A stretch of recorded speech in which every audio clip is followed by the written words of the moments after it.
Welcome to About Mansfield. It is your audio newspaper. I'm Steve Casillo, broadcasting from the Somark Studios, along with the About Mansfield news team. Colleen, she's out there in Studio West.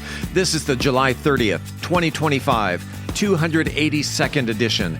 Coming up, you know it, it's Mansfield News, Talk, and Information. And a little later in the episode, you will have a chance to win a $25 gift card to a Mansfield restaurant of your choice with our Mansfield Trivia Question, courtesy of Joe Jenkins Insurance. Let's take a look at the stories we're covering this week. Methodist Mansfield wins national awards. 10th annual Back to School Bash set for Saturday. Hometown holidays preps for December. Oliver Park installs magnifying stations. Feed the Kids receives sizable anonymous donation. And in sports, North Texas SC wins Pro Invitational. And in the talk segment, Steve talks Mansfield Parks with Parks officials Matt Jones and Scot Bowman. We are Mansfield's only source for news, talk, and information. This is About Mansfield. Hey there, it's Luke from Cool Hand Electric. Are you tired of dealing with plugs or lights that just won't cooperate? Well, don't fret. Give us a call. Worried about power outages or surges damaging your precious electronics? We've got you covered. Whether it's a whole house generator or surge protection, our solution-oriented Cool Hands are ready to tailor the perfect option that suits your needs and budget. At Cool Hand Electric, excellence is still cool. Cool Hand, Cool Hand, Cool Hand, where excellence is still cool.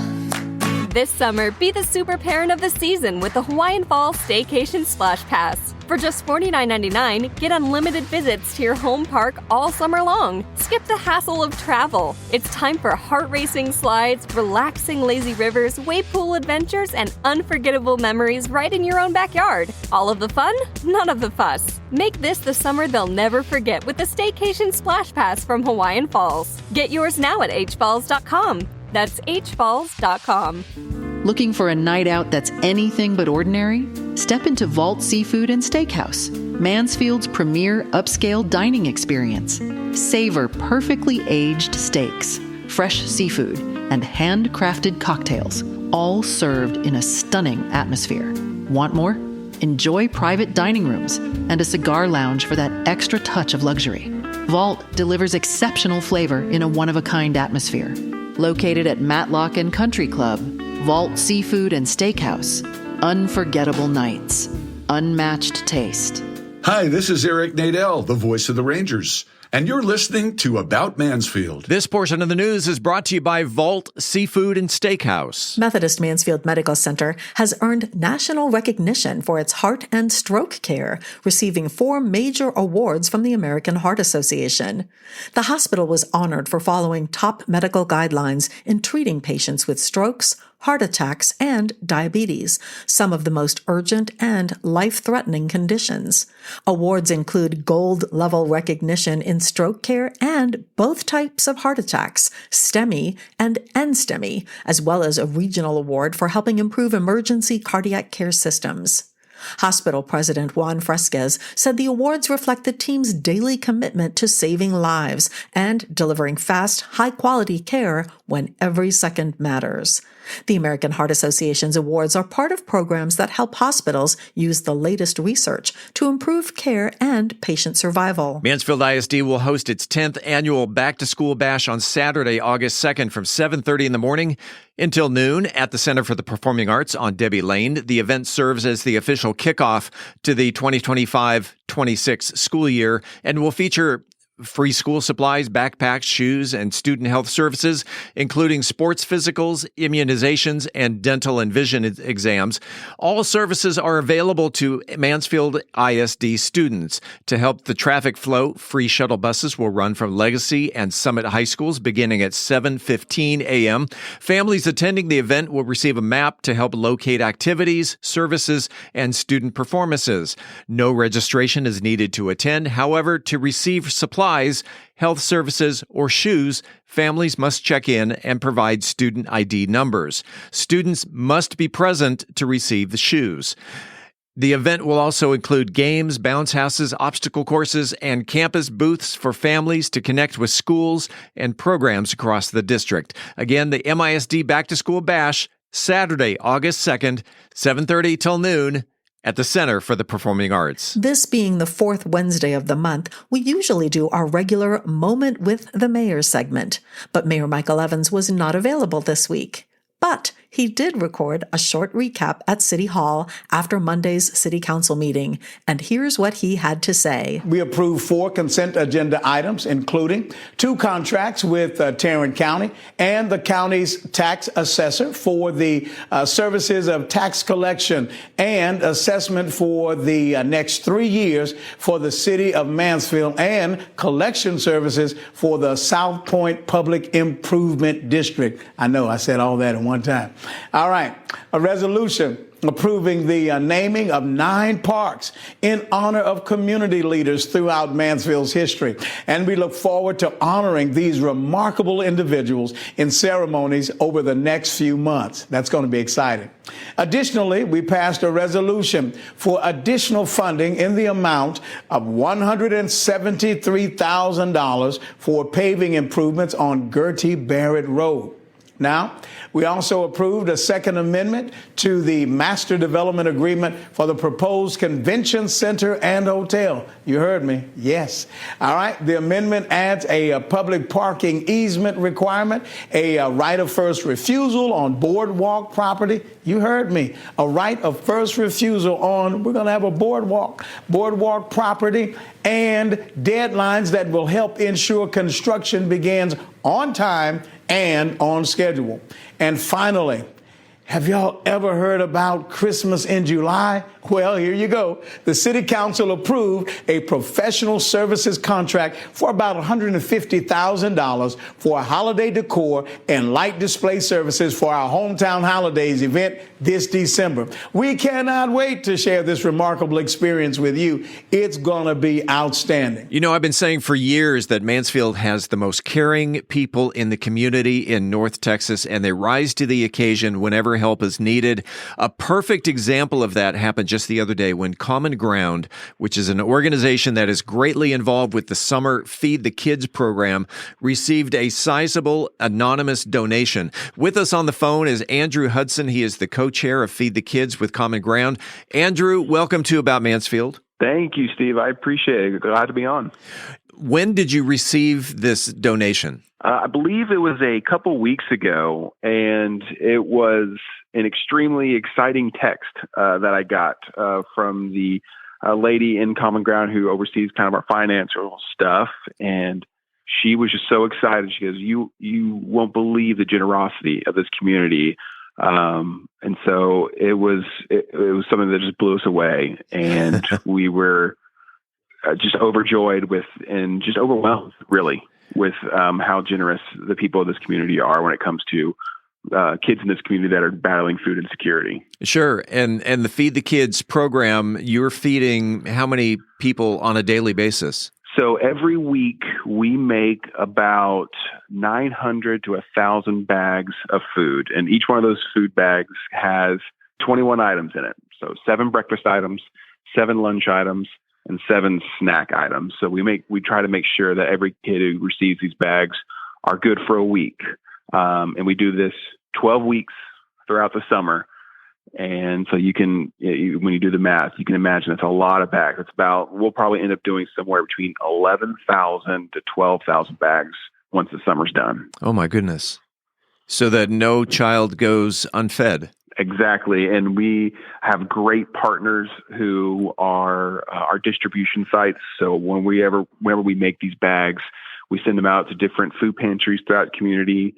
We have some churches who come alongside us and actually deliver these bags to whether it's mobile home communities or just communities in need. And so we have a lot of great partners. It takes a lot of people to put this on. But people come through every time, and it's amazing to see. Before we get into the specifics of the donation, let's talk about because feeding the kids takes volunteers, but it also takes kids who are receiving this. So let's start with the volunteers. If I knew someone who was looking to volunteer, how do they go about doing that? So we try to eliminate any barriers when it comes to volunteering. And so there's no sign up for this. There's no age limit for this. There's no experience limit. Anybody with a heart to serve is invited to come join us. And throughout the summer, we meet every Wednesday. 10 a.m. is when we actually set up our kind of assembly line. And then that same day, Wednesdays at 6 p.m. is when we actually make the bags. That's when we go through the assembly line, put the bags together. And it's an incredible, it's organized chaos. It is the most perfect example of organized chaos because you got kids and it's a beautiful sight. And we can usually get 1,000 bags put together and in vehicles off to the distribution sites within an hour, in less than an hour. Wow, 1,000 bags in an hour. How does incredible. And where is this? Where can someone get involved? The space right next to the Mansfield Mission Center thrift store. So we're in between the Dollar General and the Mansfield Mission Center thrift store over on Broad Street. For those who have been in Mansfield for a while, who might remember this, we are in the old Utopia gym. Yeah. And it looks just like it when you walk in. There's still mirrors all over the wall. So while you're volunteering, you can look at yourself. Now, if I knew an MISD aged student who or youngster who was hungry and needed one of these bags, how do they go about being fed? So they can go to the Common Ground Mansfield website or visit the Facebook page. And there's a list of the distribution sites that they can look at, see where they're going. And really, they can go to pretty much any local church within the Mansfield community. And if that particular church doesn't have the bags or they're not an actual distribution site, they will know of other ones who are. Okay. And that's the beauty of Common Ground it's organizations and churches working together to make sure that these families within Mansfield ISD are taken care of. Let's talk about this anonymous donation. We have kind of buried the lead here. Talk about how much the anonymous person donated. This is why we were so blown away. It was $25,000. Oh my gosh. Absolutely incredible. Again, blew us away. We initially thought it was a misprint when it was texted to us, because $2,500, that's still an incredible donation. And we get those from different organizations or individuals coming through, and it's amazing. And so we were kind of expecting that's probably what it was. And it was just a misprint, but no, she has a picture of the check, $25,000. And what will that $25,000 do for Common Ground and Feed the Kids? Oh, so much. And so this program, the Feed the Kids program, is run 100% on donations. And as we all know, the cost of food is not going down. It continues to climb. And so, and also the needs has continued to climb. Probably about 3 years ago, my first summer kind of overseeing this program, we were making about 800 bags a week, still a lot. But that number has continued to climb. We're getting close to that 1,000 bag a week average. And so this program costs over $100,000 to run every summer. And again, that number continues to climb. So getting a sizable donation like that just means the world to us. Because last year, by the end of the summer, we were starting to stress. We had to have a serious conversation about maybe only putting 5 days worth of food in these bags. Just cutting back, changing what we put in the bags, and maybe something cheaper that may not be as nutritious or as something that the kids would like as much. And so those were serious conversations that were being had a year ago this time.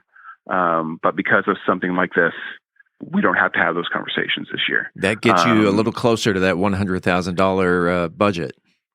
Absolutely. And so it was huge in that number will, if we meet our goal and we surpass it, some of that money will roll over to our Feed the Kids school year program, the weekend backpack program.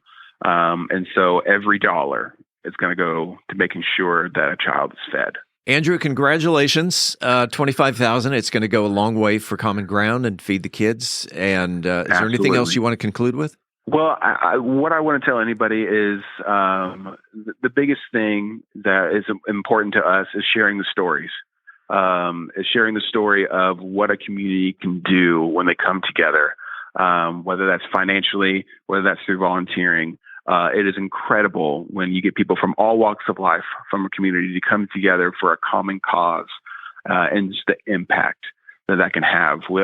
We are providing food for 1,000 kids every week because of the generosity of this community. And we know, if we're being honest with ourselves, we know that there's probably a lot more kids who could need or could use this food, who need this food. And so we just want to get the word out. And so we would love for anybody to come volunteer just to see what this is all about, to see the impact that we are making, and hopefully have them partner with us in some way. So we just want to share our story and try to get as many people together as we can. Andrew Hudson, co-chair of Feed the Kids with Common Ground, appreciate it. And gosh, $25,000, sizable anonymous donation to the Feed the Kids program. Andrew, congratulations, and thanks for being on About Mansfield. Thank you so much, Steve. I appreciate the opportunity to share our story. And thank you for reaching out. And it was an incredible experience. The Mansfield Parks and Recreation Department has added a new educational feature at Oliver Nature Park for visitors young and old. 4 magnifying glass stations have been installed that will allow visitors to get a closer look at details like leaf veins and insect shells. The project is designed to encourage hands-on learning. In response to public safety questions, the department stated the stations pose no fire risk. They're elevated off the ground, placed away from direct sunlight, and have a short focal distance of 6 to 8 inches, minimizing any chance of ignition. Officials say the installation follows all manufacturer safety guidelines. Oliver Nature Park is located on Matlock Road between Cannon and Country Club Drive and is open daily with summer hours from 5 a.m. to 9 p.m. North Texas SC wins Pro Invitational, and we'll talk about it because sports is next. This summer, be the super parent of the season with the Hawaiian Fall Staycation Splash Pass. For just $49.99, get unlimited visits to your home park all summer long. Skip the hassle of travel. It's time for heart-racing slides, relaxing lazy rivers, wave pool adventures, and unforgettable memories right in your own backyard. All of the fun, none of the fuss. Make this the summer they'll never forget with the Staycation Splash Pass from Hawaiian Falls. Get yours now at hfalls.com. That's hfalls.com. Hungry for bold flavor and a good time? Head on over to El Primo's to enjoy sizzling fajitas and their signature blue margarita. Enjoy weekend live entertainment and let the kids run wild with an outdoor play area and arcade. Planning a party? Multiple private rooms are available, including the all-new Parrot's Nest to make your event a success. Food, fun, and flavor for the whole family at El Primo's. Visit elprimos.net and bring your appetite. Located at Matlock and Country Club. El Primo's, where the locals go.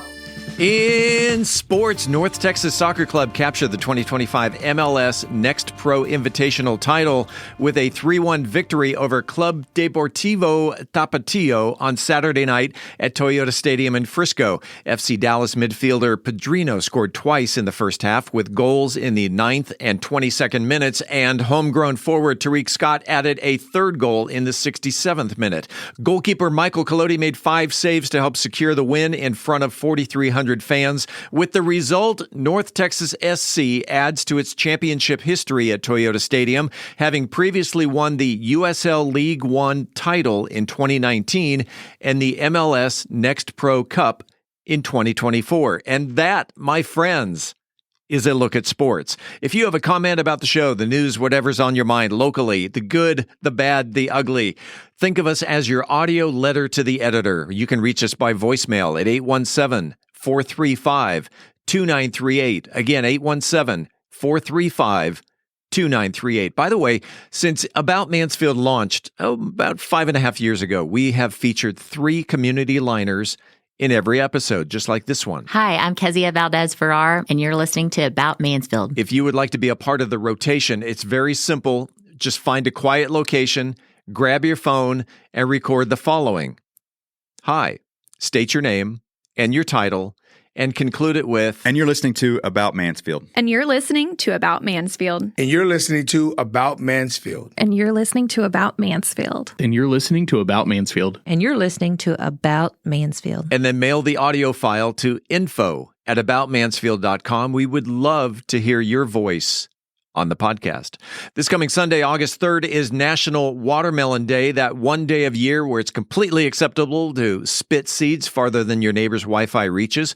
Watermelons, nature's sweet striped beach ball, perfect for picnics, pool parties, or just pretending that you're a summertime pirate with a fruity cannonball. Whether you cube it, juice it, slice it, grill it, carve it into a helmet, whatever, Sunday is all about honoring the mighty melon that never disappoints. So grab a slice and let the juice run down your chin. Coming up after the break, we turn the page to the features section. I'm Angel Biasatti. Your joints are the unsung heroes of summer, and we'll talk about it on Methodist Mansfield News to Know. In this week's Cocktail of the Week, we're exploring Southeast Asia's rising travel destination with a sophisticated sipper that's as complex and captivating as the land that inspired it. We talk with a hospice executive in 40 Under 40. We are Mansfield's only source for news, talk, and information. I'm Colleen Daniel, and this is About Mansfield. This portion of the news was brought to you by El Primo's, where the locals go. Hey there, it's Luke from Cool Hand Electric. Are you tired of dealing with plugs or lights that just won't cooperate? Well, don't fret. Give us a call. Worried about power outages or surges damaging your precious electronics? We've got you covered. Whether it's a whole house generator or surge protection, our solution-oriented Cool Hands are ready to tailor the perfect option that suits your needs and budget. At Cool Hand Electric, excellence is still cool. Cool hand, cool hand, cool hand, where excellence is still cool. At Methodist Mansfield Medical Center, we've been caring for our home team for over 15 years. Today, you'll find award-winning physicians on the medical staff, advanced neurosurgery, a level 3 trauma center, critical care for newborns, and comprehensive orthopedic care. Methodist Mansfield, delivering the care our friends, neighbors, and home team depend on. That's community, and why so many people trust Methodist.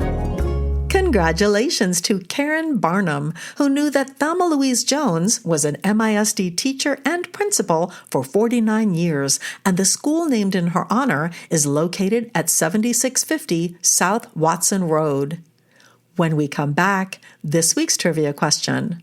I'm Colleen Daniel, and this is About Mansfield. Hi, this is Joe Jenkins with Joe Jenkins Farmers Insurance, specializing in auto, home, commercial, and life insurance. I was born and raised here in Mansfield, Texas. We're active in the community, and Mansfield's a town we really care about. Our office has over 30 years' experience in the insurance industry, and we're passionate about what we do and about customer service. For a free quote, please visit our website at joejenkinsinsurance.com or give us a call at 817-472-6058. Once again, that website is joejenkinsinsurance.com. It is time right here, right now for the highly coveted, wildly popular About Mansfield Trivia Question.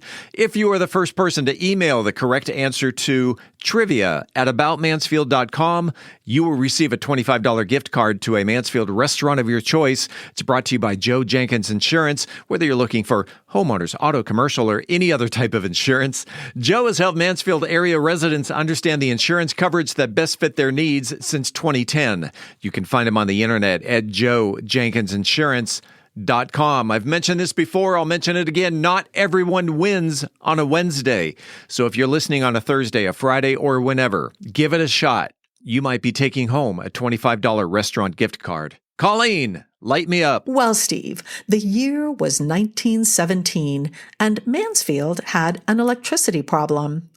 This week's question is, who received a 50-year franchise from City Council in 1917 to establish the city's first electric plant? Email your answer to trivia@aboutmansfield.com. Again, who received a 50-year franchise from City Council in 1917 to establish Mansfield's first electric plant? Good luck, and thanks to Joe Jenkins Insurance for the gift card. Hi, I'm Mansfield ISD Chief of Police, Greg Minter, and you're listening to About Mansfield. Welcome back to About Mansfield, your audio newspaper. Let's open up the features section. Angel Biasatti is here with tips on keeping your joints in working order this summer in Methodist Mansfield, News to Know. Angel? Today's topic is joint care and summer fun. Because whether you're splashing in the pool, hiking the local trails, or just enjoying backyard games with the grandkids, keeping your joints healthy is key to staying active and pain-free. Let's start with your joints. Your joints are the unsung heroes of summer, supporting every step, swing, and stretch. But heat, dehydration, and overuse can leave them stiff or sore. So here's some tips to keep them in top shape. Hydrate for healthy joints. Water keeps your joints lubricated and your muscles less likely to cramp. So before you play, drink up. Aim for at least 8 glasses a day or more if you're active outdoors. Stretch before you move. Warm up your body before any activity. A few minutes of light movement and stretching, like shoulder rolls, leg swings, or gentle yoga, can help prevent injuries and stiffness. And don't skip the cool-down stretches afterwards. Your joints will thank you. Strengthen to support. Strong muscles protect your joints. Simple exercises like bodyweight squats, resistant band pulls, or light water aerobics can build stability without strain. You don't need a gym, just consistency and the will to move. Dress for your joints. Choose supportive shoes, especially if you're walking, running, or playing sports. And wear some protective clothing if you have arthritis, as some medications increase the sun's sensitivity. This summer, don't sit on the sidelines. Take care of your joints so you can keep moving, playing, and making memories. If joint pain is holding you back, our orthopedic team at Methodist Mansfield Medical Center is here to help, from evaluation and therapy to advanced surgical options when needed. Telephone 682-242-2000. Because staying active should feel good all summer long.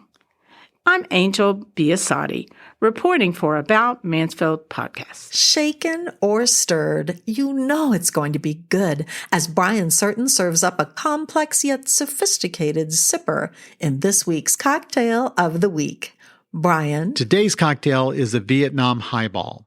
It's an elegant, refreshing cocktail that pays homage to Vietnam's coffee traditions while incorporating bright citrus notes that complement this country's vibrant cuisine. This drink balances the deep, sweet intensity of Vietnamese coffee with the bright acidity of fresh citrus with a sophisticated highball format that's perfect for summer sipping.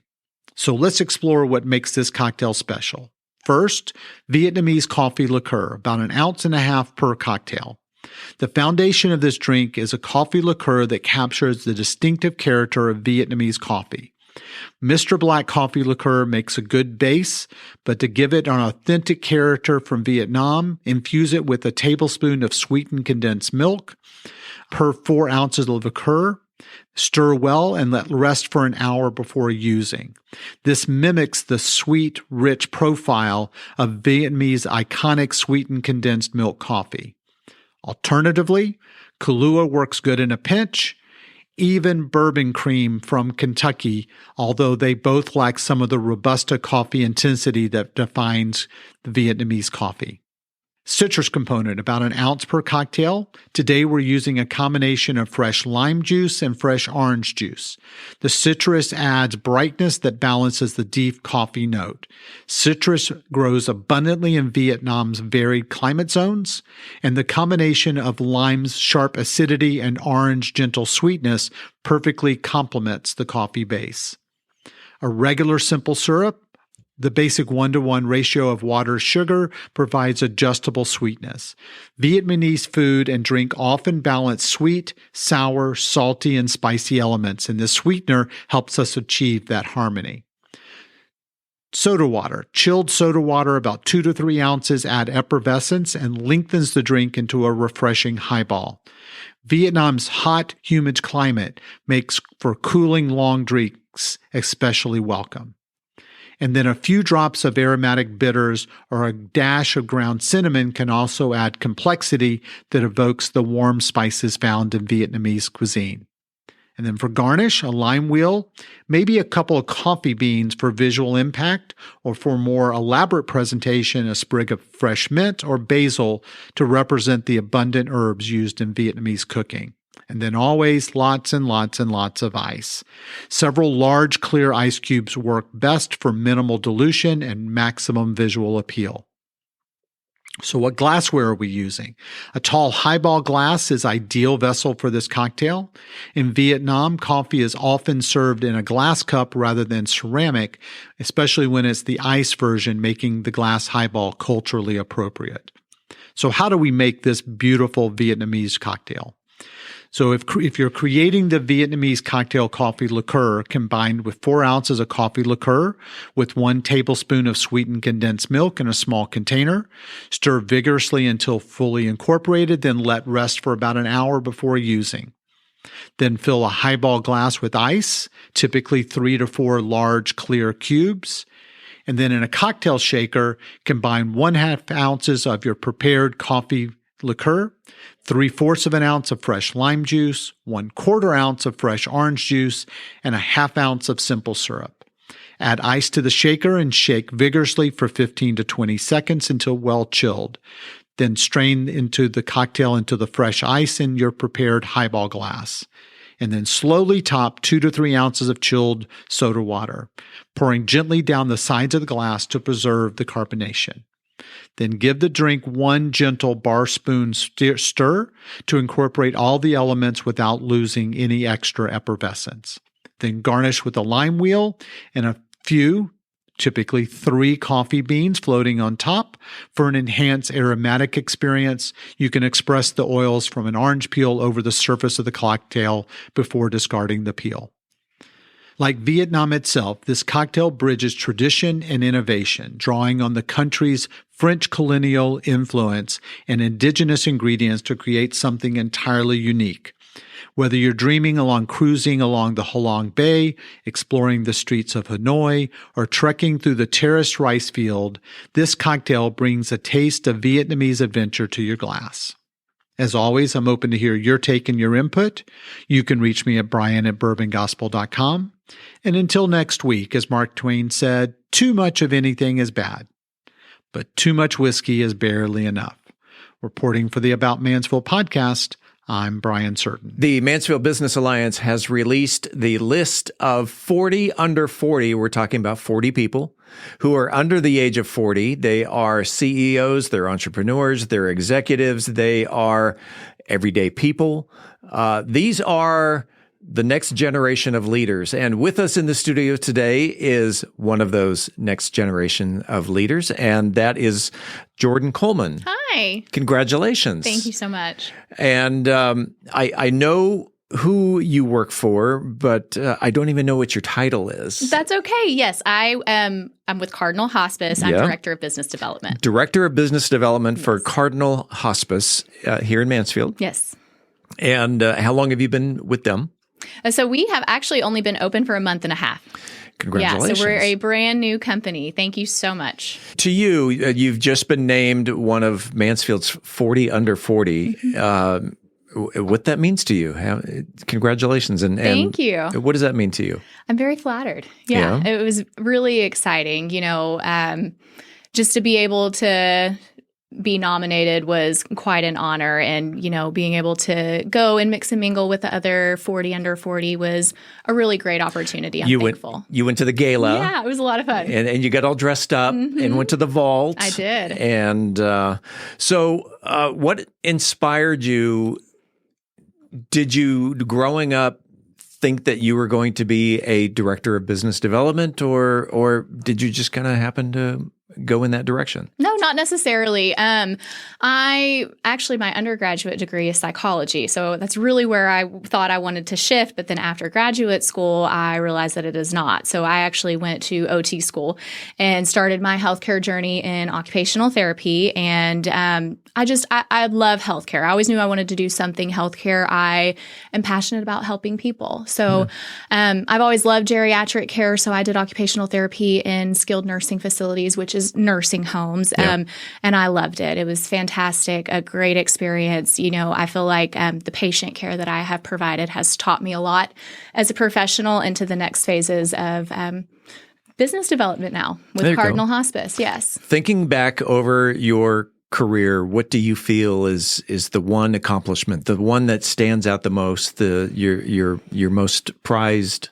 accomplishment? Well, so I'm also part owner of Cardinal Hospice. And so my husband and I opened this together, and it has been months and months in the process of being made. And now that we are finally open and operating, it's just really great to know that we did that and all the hard work and effort that we put into it. And our office is not far from our house and our son's elementary school. And so when we drive by, it's so nice and convenient. I have a 7-minute commute. How long is yours? Like maybe 4. Oh, yeah, I could walk, but I'm not so going jelly. to. I could walk. I'm not gonna. But it's nice when we're driving past the office. He's like, look, it's Cardinal Hospice. And so it's just super cool to see that even he recognizes that and all the work and, effort that we have put into making a legacy for him as well. Can you talk about, or can you think of a specific time where you have made an impact, whether it was career-wise or in somebody's life that is related to your career, your biggest impact? I would say my greatest impact is also one of my greatest struggles within the healthcare industry, COVID. Oh. Being a caregiver and a provider during COVID, especially in nursing homes during that time, it was very eye-opening. Mm-hmm. A lot of changes, a lot of things that happened that helped me grow as a person. But during that, I was able to help as many people as I could as well. So it was a very difficult time, but I would say that is probably one of my more significant times of my career. And that was COVID was not just 6 months, it was a couple of years at least. I mean, COVID's still around. It's still around, but at least nurses aren't being dressed in hazmat uniforms anymore, but that was very scary. It was a tough time. I have friends at both hospitals, and we've talked about COVID quite a bit. Just especially going into these nursing homes, and our geriatric population were the ones that were most at risk, and so working in a nursing home, you see the same patients every day, and you build this rapport and these relationships with them, and then just to see how something like that can just come and change everything, that was very eye-opening. And you see stories or hear stories about, son and daughter want to go visit mom in the home, but they can only visit through a window. The window. And did a lot of FaceTime calls during that time too. Very good. Teaching the next generation on how to be technologically exactly. just push this little button here and all of a sudden, how did your how that face pop up? It's incredible. You mentioned a son. Yes. And so how do you balance between being a part owner, a director of business development, and a mom? Your work-life balance. Oh, you mean my second job? Yes. Yeah, my second full-time job. It is a lot of work, but I have a great support system. My husband is fantastic. We really try and tag team as much as we can. Our son is also very involved in basketball. So, I mean, I have basically no time, but when we do have time, we like to hang out with as a family. I have a lot of support. So you make it work. There undoubtedly is or are young people out there who are going through, whether it's high school or taking business courses in college. What advice do you have for even then the next generation down of business leaders? What's your advice for them in terms of getting into your field and in a leadership role? Sure. So with healthcare, I just feel like healthcare is very rewarding. It's been a very rewarding career for me. This whole industry is just, people taking care of people. And if you're passionate about something like that, I say go all in, explore every avenue and field that you can. You don't know if you want to do pediatrics, geriatrics, office work, hospitals. There's so many different avenues that you can go in healthcare. I would say explore every single option. See what interests you, sparks your interest, intrigues you, and ask questions, do your research. And I say go all in. All in is great. And then the next question is more personal. Sure. But on advice level as well. Let's go back in time. You're now 8 years old. Okay. Or you have just met your 8-year-old self. Okay. What advice would you give as a 40 under 40 leader to 8-year-old Jordan? First, I would say get rid of the bangs, girl. They did not work for you. Grow them out, for one. And then I would say be genuine to yourself and to other people, because that has seemed to work out well for me. All right. I'm going to give you an open mic, and everybody's watching right there in the camera. Oh, okay. If you want to thank anybody from mom and dad all the way down to the academy or anybody else, if you want to give some shout outs, now's your time to do it. Okay, perfect. I will thank my incredible husband, Brad, and then, of course, my amazing son, Chandler, are my parents, all of my family and friends. So I'm just going to loop you all so I don't forget anybody. And then, honestly, I would say the whole healthcare community, because, starting your own business is very scary. We have put all of our time and effort into this, and we're very passionate. And I feel like that does reflect in the care that we do provide our patients and the community relationships that we have built. We have been seeing that come back so much to us, and we're just incredibly grateful. So thank you for our healthcare community for all of the support that we have been given. We're grateful. Jordan Coleman. Yes. Congratulations. Thanks so much. 40 under 40. Yes. And again, thanks to the Mansfield Business Alliance for, number one, for creating 40 under 40, but also giving that list to About Mansfield so that we can feature all of the 40 under 40. Jordan, again, thanks for being on About Mansfield. Of course. Thanks for having me. We're back in 60 seconds with Steve's interviews with Parks executives Matt Jones and Scot Bowman. Imagine a city where innovation knows no bounds, where dreams take flight, and the future unfolds before your very eyes. Welcome to Mansfield, a beacon of growth and a testament to vision. In the heart of Mansfield, a remarkable transformation is underway. But it's not just about the physical landscape. It's about the spirit that drives us forward. A spirit of collaboration that bridges cultures, a spirit of entrepreneurship that fuels prosperity, and a spirit of community that binds us as one. Mansfield is more than just a place. It's a canvas where diversity paints the picture of progress. From art festivals that ignite creativity to tech hubs that redefine boundaries, this city celebrates every voice, every passion. Mansfield, where growth knows no limits and the vision is limitless. Brought to you by the unstoppable spirit of the Mansfield Economic Development Corporation. Hi, I'm James Sellers, CEO and founder of Salmar Corporation, and you're listening to About Mansfield. Welcome back to another segment of About Mansfield. I'm Steve Casillo as we make the transition from news to talk. And in the studio today, one of my favorite things that my wife and I love to do is we are new owners of e-bikes, and one of the things that we love to do is ride downtown via the Walnut Creek Linear Trail. And in doing so, we stop by some of the parks along the way. There's Rose Park and there's Town Park, and we check out what's going on over there. And so a lot of great things going on within the Mansfield Parks system. So we thought we would bring in a couple of guys here. We've got Matt Young. He's the Executive Director of Community Services with the City of Mansfield, and an old friend.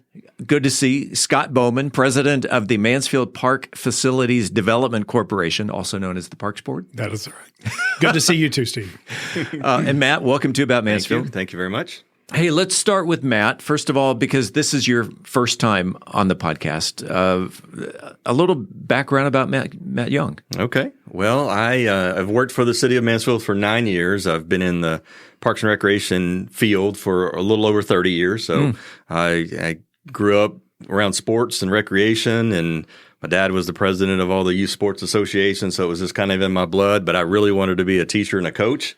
So that's what I went to school with. And during my student teaching, I just started working part-time for the city of DeSoto and Parks and Recreation, just trying to help pay tuition. And I realized this is my passion, and working for city government. So I've worked for a few cities, Arlington before Mansfield, and transition started on the recreation side, went to the park side, and then took on the kind of the capital planning and the projects. And that's really what has driven me, is all the different facets of what Parks and Recreation does for the community and quality of life. When you were hired 9 years ago by the city, what was your title back then? Director of Parks and Recreation. Okay, yeah. Parks and Rec. And then so to the listeners, community services, which you are the executive director of, is not just the park system. Correct. If I recall, it's also the library, the historical society, medians and green spaces, and anything else. Right. That's pretty much it. Yeah. All the kind of the public grounds, all the public properties, facilities, medians, right away, historic downtown. Yeah. The library and museum. So. Okay. Yep. Scot Bowman. Sir. President of the Parks Board, or the Mansfield Park Facilities Development Corporation. What does the Parks Board do? So we we meet monthly, and we discuss the projects that are going on, help set the vision, add input and feedback for what the staff is working on. We manage the budget. And we also set the policies that are in part of our ordinances, Chapter 96, to help with the regulations with our parks. Okay. Let's talk about the parks. I love that part. Okay. When I asked, are there any parks that you would like to cover, Scot, I think the first thing out of your mouth was Rose Park. Absolutely. And I have a list here of things that are going on between playgrounds and trails and basketball and volleyball. And tell the listeners what is going on. What can the listeners expect in Rose Park within the next months and years? I'll let you go. Okay. Matt Young. Yeah, it's pretty exciting. You know, Catherine Rose Memorial Park was one of the very first projects that was funded by our half-cent sales tax and the corporation. And it's been one of Mansfield's family favorite parks since 1996 when it opened. And it's at the 30-year mark now. And so trying to give it a little bit of a refresh. Mansfield really doesn't have a signature playground. And so we started about 4 years ago with an idea that we need a special playground. You know, all of our parks have nice playgrounds, but something that people it's just extra special.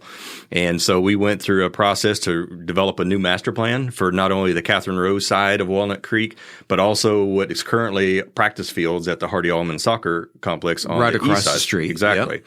And so how can we encompass all of that area, the really 51 acres, and redo this? And considering it does sit in the floodplain, and so most residents have seen it underwater. But that's where parks generally go. That's where we can thrive, yeah. Because you're not going to go to the park when it rains. Right.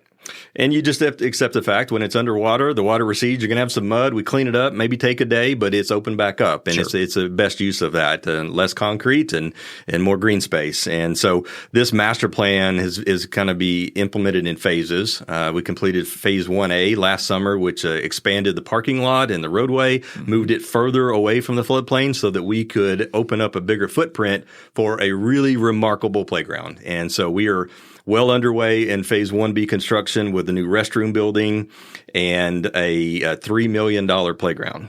So wow. it is, So our average playground is probably $300,000 or $400,000. So this is going to achieve that. It is going to be a wow factor for our residents. What's going in the playground that's worth $3 million? Well, it's about 2/3 of an acre. First off, so it's a huge footprint. It has got separate 2 to 5 year old and 5 to 12 year old playground components. It has fully inclusive for all abilities. Double 3-story towers, play towers, so you can climb up and connect through bridges. But then the most unique feature is a one-of-a-kind squirrel feature. So it will be. I heard about this. Yeah, so it's going to be really cool right in the middle of the big play area where the Twin Towers are at. And so in an adjoining tree that the kids will be able to play up. So you can climb in it, through it, slide out of its tail, out the backside. So that brings up images. Yeah, it does. It does. And when could we expect total completion of Rose Park? So on the east side, the Rose Park proper side, it'll be this fall. So the equipment is scheduled to start shipping later this month in early August, and hopefully installed by the end of October, and then all the landscaping and site work to clean up. So shooting for before Thanksgiving for the reopening of that side. And then on the Hardy Almond side, the east side of Walnut Creek Drive, we're in design phase right now. So we're going to convert those 2 practice soccer fields into another really remarkable side of it. So we took out the basketball court and 2 sand volleyball courts on the Rose Park side with plans to add them on the east side. So on the Hardy Almond side of Walnut Creek Drive, we'll have 4 tennis courts, 6 pickleball courts, 2 sand volleyball courts, 2 full-size basketball, and 3 half-court basketball, along with a central pavilion and a new restroom building to serve all of those fantastic courts. That's on the south side of Magnolia. On the north side of Magnolia, it's all going to be fitness-based. So we'll have a looped trail. We'll have a 40-yard training, kind of like a 40-yard dash training facility. Wow. And then lots of fitness equipment, including a ninja kind of obstacle course. Because if I recall, there's nothing north of Magnolia right now. They're just, it's just an open grass field for practice soccer. Yeah. So, yeah. That kind of little cut through to get up to Hurtado's barbecue. Yeah. All right. Now, how much of this, Scott, has to go through the Parks Board before it gets to community services to be enacted? So the department goes through. We have incredible planners in the department, and they come up with this. They dream really, really big, and then they'll propose these ideas, and then we may have some feedback. And as Matt said, this is in multiple phases. The parking situation was real tight in there before. We've expanded that, added a lot more spots.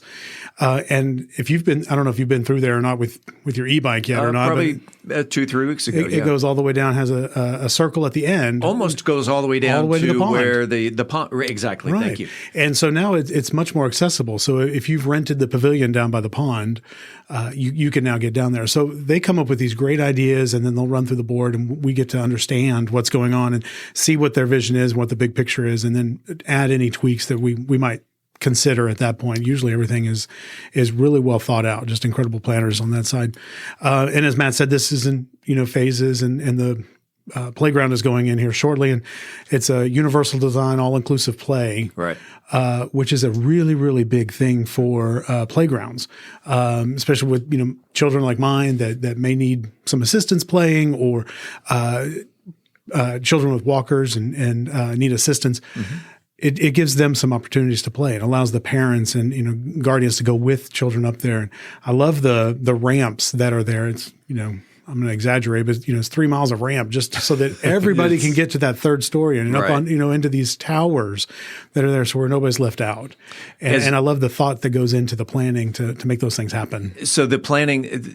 The Parks Board is essentially what the Parks Board is to community services what planning and zoning is to the rest of the city. That you kind of pick and choose what you think, and I'm not just saying your board, the board. Right?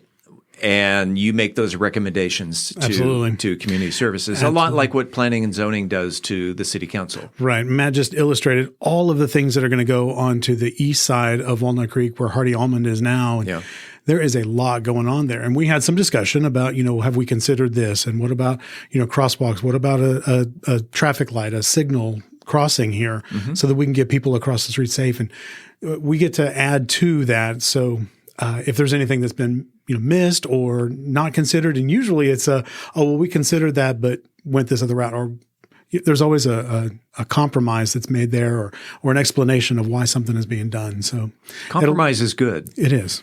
Yeah, it is. Let's talk about my my two favorite family people. They are not people, Copper and Bailey, who we frequently take to Man's Best Field Dog Park.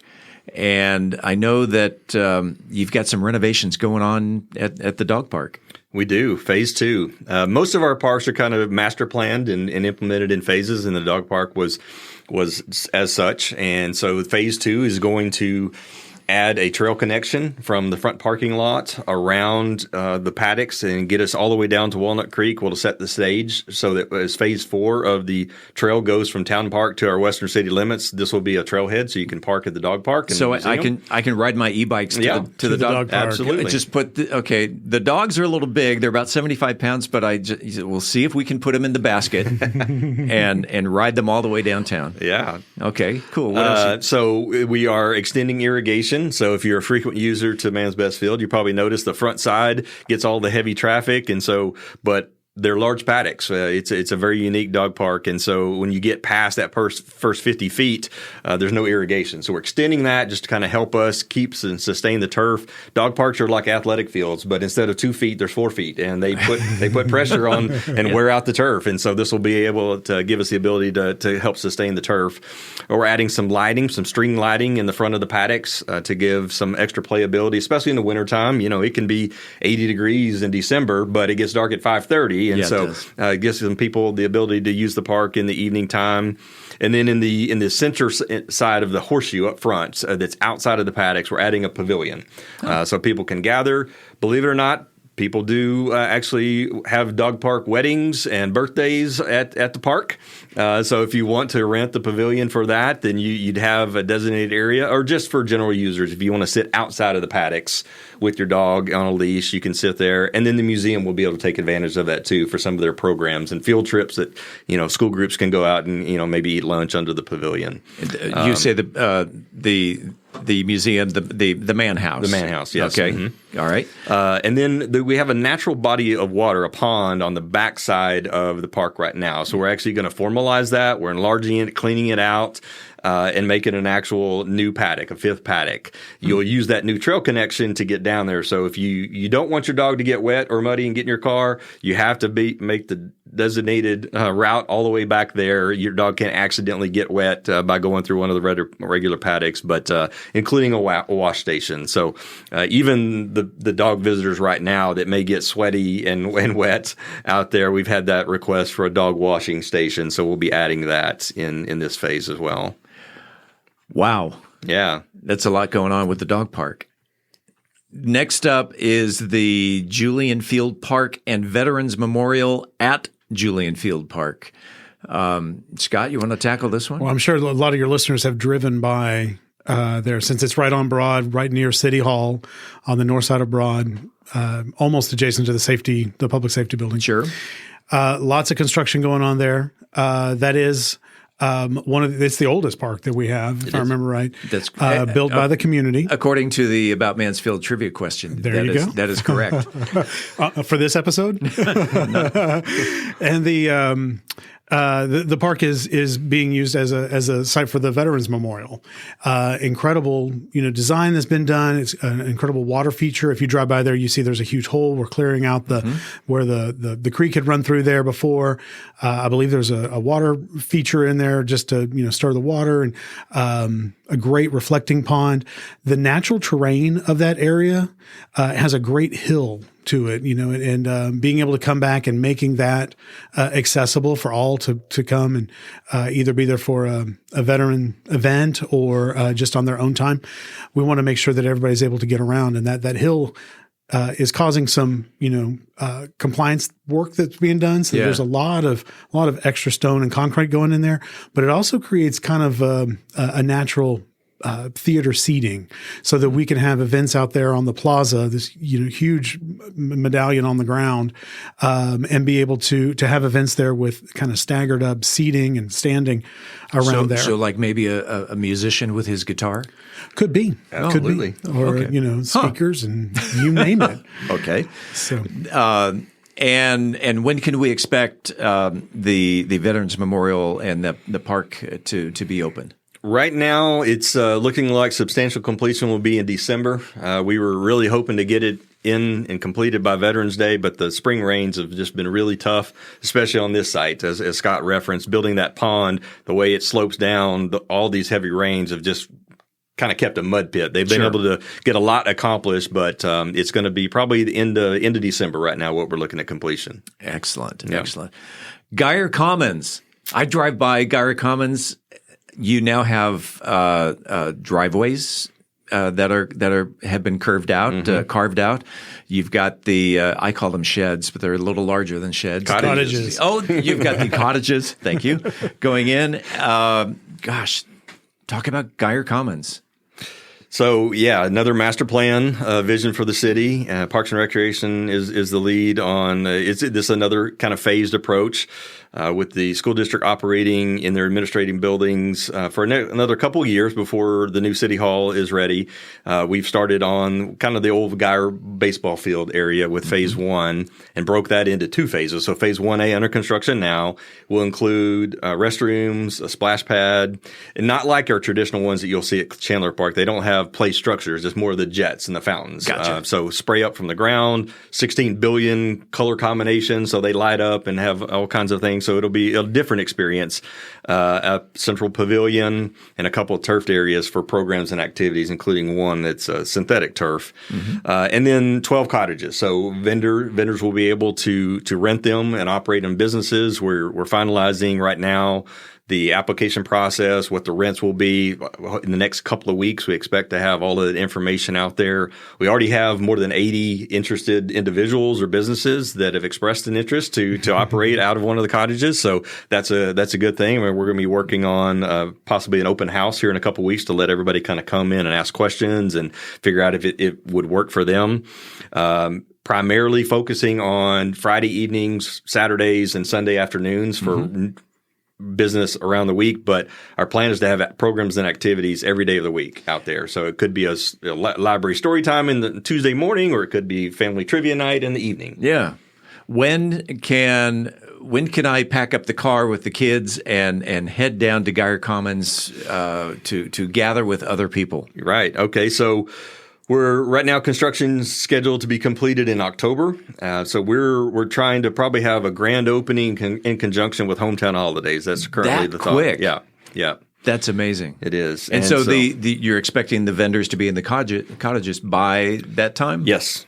So hopefully we complete construction in October and then kind of work through some soft openings with the vendors that'll be in the cottages leading up to Thanksgiving time, and then by the holiday season have some very special activities out there. That is fantastic. Yeah. I'm looking at that thinking, this probably won't be till spring of next year, but October is quick. Yeah.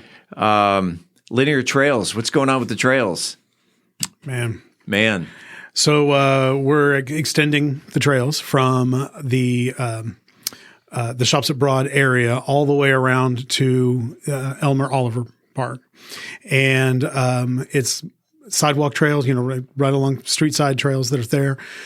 But we're also wanting to make sure that everybody is safe because we're talking Cannon and Matlock and having to cross. And so the design has been to, as you're going north on Matlock, to get to the other side of the road, we've kind of sweep around a little bit and go under the bridge there right at Walnut Creek so that everybody would be safe getting across Matlock rather than having the surface level crossing. Just like on Broad Street downtown, you go under Broad Street to get to the backyard, Meehan's, like that. So something similar to that? Similar. And I know Arlington pretty well. I was thinking Fish Creek Trail for those that maybe go north on Silo or New York or any of those streets on the east side of town. You get to the creek piece and you can see the trail on both sides. And so it'll be something similar to that will allow people to cross safely, get to the other side of the street, circle around again to get back up to to grade level, and then head on into Elmer Oliver. And I did notice that because, again, riding the e-bikes, that the sidewalks along Cannon, right there close to the shops at Broad, have been widened, or at least they're in the process of being widened. Yeah. And that's part of the linear trail right, that's process. A piece of it there. Yep. We're talking with Mansfield Director of Community Services, Matt Jones, and the Parks Board President, Scot Bowman. And we will pick up part 2 next week. In the meantime, this is the place where you will hear the latest Mansfield news, talk, and information. Don't forget to like, follow, subscribe, engage, connect, amplify, elevate, celebrate, embrace, explore, share, love, or support this podcast if you haven't already, so you never miss an episode. It's free and it's easy. Head on over to our website, aboutmansfield.com. Right there on the homepage, enter your email address. We will never, ever, ever, ever, ever, ever send you any spam. My promise to you. About Mansfield is recorded at Podcast Mansfield Recording Studio. Hosts Steve Casillo and Colleen Daniel. Moment with the Mayor feature, Michael Evans. Methodist Mansfield News to Know, Angel Biasatti. Cultural Arts Calendar, Tim Roberts. Cocktail of the Week, Brian Certain. Post-production editing, mixing, and mastering, Steve Casillo and Andrew Miner. This podcast is copyrighted by Podcast Mansfield Recording Studio and is intended for the private use of our audience. Any other use of this podcast without written consent is strictly prohibited. We thank you all for listening on behalf of the entire news team. I'm Steve Casillo, and this... Hi. Hi. Hi. Hello. Hi. Hi. Hi. Hello. Hi. Hello. Hi. Hi. Hi. Hello. Hi. Hi, I'm Troy Dorsey, 8-time world boxing, kickboxing, and karate champion from Mansfield, Texas. Is About Mansfield.